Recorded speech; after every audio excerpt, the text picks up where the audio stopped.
Hi guys, Trina from Narrowway Homestead here, coming to talk to you about something that I've been learning more about and find fairly interesting. It's called lichen. Lichen is this green stuff that you see growing all over the trees. There's thousands of different varieties of them, and there's only about 2 known poisonous ones that will make you very sick. They tend to be bright yellow in color, unlike this darker green color here. Lichen likes to grow where the air quality is pure. It's better. So there's not a lot of smog or city pollution out here in the wilderness, obviously. So it tends to grow more out away from the cities. You may find it in the city, but it's probably not going to be as prevalent. And it grows almost every place in the world. Now, there are different varieties every place in the world too.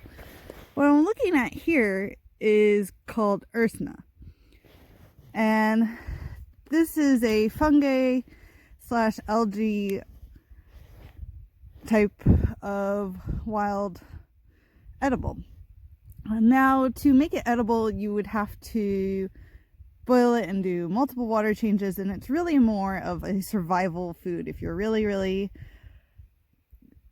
hungry and you have nothing else to eat, it's really for that. There's really no flavor in it, but it is technically edible. Now, most people, if you can find a good bit of it growing, will use it for its antifungal, antibacterial, and antiviral properties. And it is a slow growing plant, so you do want to be careful harvesting it. If you can find it on a stick or a limb that's fallen off of a tree, it's better to harvest it from there instead of directly from the tree, just because it's such a small growing plant and you don't want to kill your resource for this plant.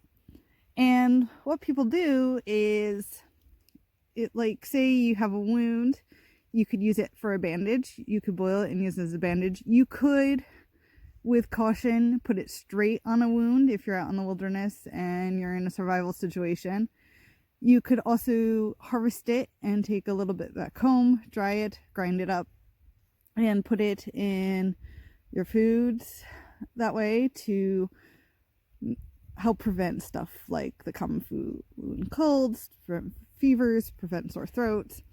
So it has a lot of nutritional qualities. And one way to tell for sure whether it's the Ursina or what most people would recognize as the Spanish moss is if you pull it really carefully. And it's sort of hard to capture on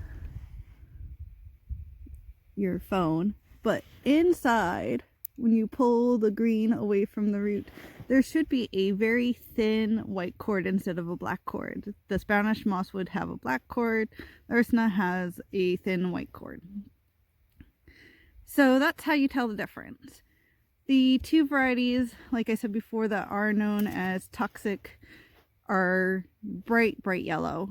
So it's not very hard to confuse it. They may be a yellowish green, but they're not the darker green that you're going to see from the Ursina. So I hope you enjoy my interesting little video on lichen, and maybe it's something you can research yourself.